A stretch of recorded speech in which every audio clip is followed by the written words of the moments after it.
নমস্কার আমার প্রিয় বন্ধুরা, আশা করি আপনারা সকলেই ভালোই আছেন আর সুস্থ আছেন।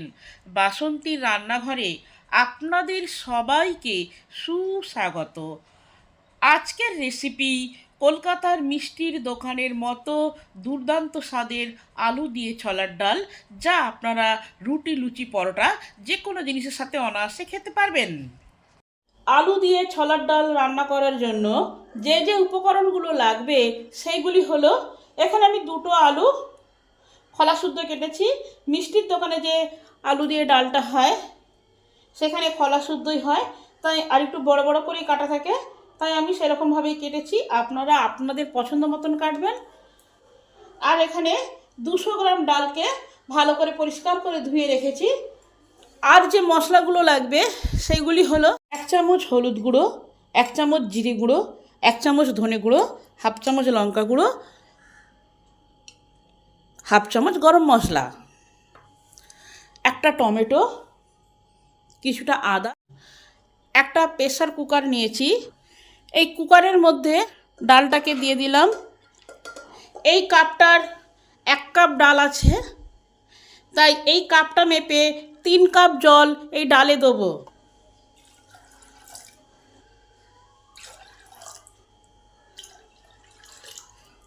যদি ডালটা মাপতে ভুলে যান তাহলে এই কথাটা মাথায় রাখবেন, জলটা যেন ডালের থেকে 2 গাঁট উঁচুতে থাকে। এই ডালের মধ্যে একটা বড় এলাচকে দিয়ে দিলাম। এলাচটা দিলে ডালটার গন্ধটা খুব সুন্দর হয়। স্বাদ অনুযায়ী নুন দিলাম আর সামান্য পরিমাণ হলুদ দিলাম। নুন আর হলুদটাকে ডালে ভালো করে মিশিয়ে দিলাম। এবার প্রেসারের ঢাকাটাকে ভালো করে চেক করে প্রেসারে ভালো করে লাগিয়ে দিলাম। এবার হাই হিটে একটা সিটি দেবো আর সিমে করে দিয়ে 2টো সিটি দেব। তারপর প্রেসারটাকে আপনা থেকে ঠান্ডা হতে দেব। তারপর আসছি। মিষ্টির দোকানে যে ছোলার ডাল হয় আলু দিয়ে, তাতে একটা ভাজা মশলা দেয়, সেই জন্য আমি ভাজা মশলাটা করে ফেলি। 2টো দারুচিনি, 2টো এলাচ, 1 চামচ গোটা জিরে, কিছুটা শুকনো লঙ্কা আর 2টো তেজপাতা একসঙ্গে ভালো করে হালকা আঁচে ধীরে ধীরে ভেজে নেব। জিরে থেকে একটা চড়বড় আওয়াজ হলেই ভাজাটা থামিয়ে দিতে হবে। তখন বুঝে নিতে হবে যে জিরেটা ভাজা হয়ে গেছে। এবার গ্যাসটা আমি অফ করে দিলাম। এই মশলাটাকে গুঁড়ো করে 1 চামচ ডালে দেবো। এবার একটা কড়া বসিয়েছি, কড়াতে দিলাম পরিমাণ মতন তেল। তেল গরম হলে তেলে দিয়ে দিলাম হিং। হিং দিলে ছোলার ডালটা খেতে দুর্দান্ত লাগে। এবার 2টো শুকনো লঙ্কা ভেঙে দিয়ে দিলাম, একটা তেজপাতা দিলাম, কিছুটা 5 ফোড়ন দিলাম। এগুলো জাস্ট হাফ মিনিট ভেজে নেব। আমার ভাজা হয়ে গেছে। এবার আলুগুলোকে দিয়ে দিলাম, পরিমাণ মতো নুন দিলাম, সামান্য পরিমাণ হলুদ দিলাম। এবার নুন আর হলুদটাকে ভালো করে আলুর সাথে মিশিয়ে দিলাম। 2 মিনিট আলুটাকে একটু কষে নিলাম যাতে আলুর কাঁচা গন্ধটা চলে যায়। 2 মিনিট আমার কষা হয়ে গেছে। এবার আলুটাকে 8 মিনিটের জন্য চাপা দিয়ে দিলাম, যাতে আলুটা ভাজা ভাজা হবে আর সেদ্ধও হবে। 8 মিনিট পর চাপাটা খুলে দেখি।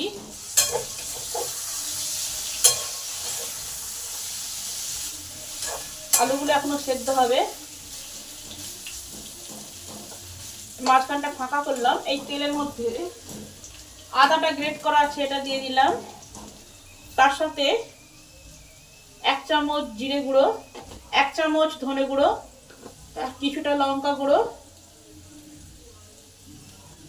স্বাদ অনুযায়ী ঝালটা দেবেন। এবার সব মশলাগুলোকে ভালো করে আলুর সঙ্গে নেড়ে নেব।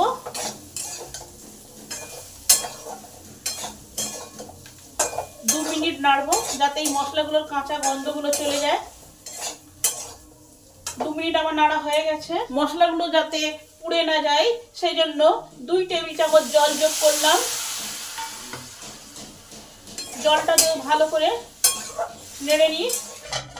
এবার আবার 8 মিনিটের জন্য চাপা দিয়ে দিই, যাতে আলুগুলো সেদ্ধ হবে আর মশলাটা ভালোভাবে কষা হবে, মশলার গন্ধটাও চলে যাবে।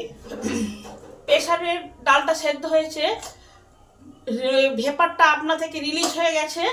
এবার ঢাকাটা খুলে দেখি ডালটা কেমন সেদ্ধ হয়েছে। যদি ঠিকঠাক সেদ্ধ না হয় তাহলে ডালটাকে আবার সেদ্ধ করতে হবে। ডালটা দেখছেন এরকম সেদ্ধ হয়েছে, ঠিক যেরকম দরকার সেরকমই হয়েছে।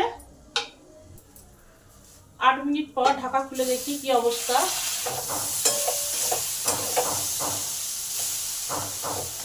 সব মশলাগুলো আমার কষা হয়ে গেছে, আলুগুলোও আমার সেদ্ধ হয়ে গেছে। একটা টমেটো কাটা আছে, এটাকে দিয়ে দিলাম। এবার টমেটোটাকে দিয়ে 2 মিনিট নেড়ে নেবো, যাতে টমেটোটার কাঁচা গন্ধটা চলে যায়। আরো 2 মিনিট চাপা দিয়ে দিলাম যাতে টমেটোটা সেদ্ধ হয়। 2 মিনিট পর চাপাটা খুলে দেখি।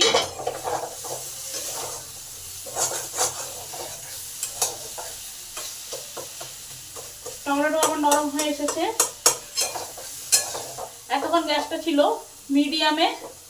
এবার ছোলার ডালটাকে এই আলুর সঙ্গে দিয়ে দিচ্ছি। গ্যাসটা হাই হিটে করে দিচ্ছি। এবার সব শুদ্ধ মিলিয়ে নেবো ডাল আর আলুকে।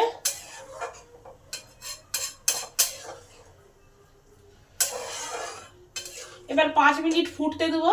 5 মিনিট ফুটে গেলে আলু দিয়ে ছোলার ডাল আমার রেডি হয়ে যাবে, মিষ্টির দোকানের মতো। আর এটাকে একটু মিষ্টি সাজানোর জন্য চিনি দিচ্ছি। মিষ্টি দোকানের রসগোল্লার রস দেয়, কিন্তু বাড়িতে তো সবসময় রসগোল্লার রস থাকে না, তাই চিনি দেবেন আন্দাজ মতন বা গুড় দেবেন। আমি এখানে 3 চামচ চিনি দিলাম।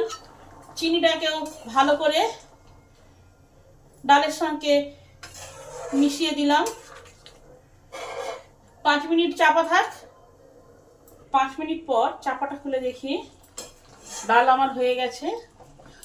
এবার ভাজা মশলাটা, যে মশলাটা ভাজা হয়েছে সেই ভাজা মশলাটা 1 চামচ দিয়ে দিলাম। এবার এই মশলাটাকেও ভালো করে এই ডালের সঙ্গে মিশিয়ে দিই। আমার আলু দিয়ে ছোলার ডাল মিষ্টির দোকানের মতন রেডি হয়ে গেছে। আপনারাও বাড়িতে এইভাবে রান্না করে খেয়ে দেখবেন। রেসিপিটা যদি ভালো হয় তাহলে আমার চ্যানেলটিকে সাবস্ক্রাইব করবেন, লাইক করবেন, কমেন্ট করবেন ও শেয়ার করবেন। ভিডিওটি সম্পূর্ণরূপে দেখার জন্য অসংখ্য ধন্যবাদ। দেখা হচ্ছে অন্য কোনো নতুন ভিডিওতে।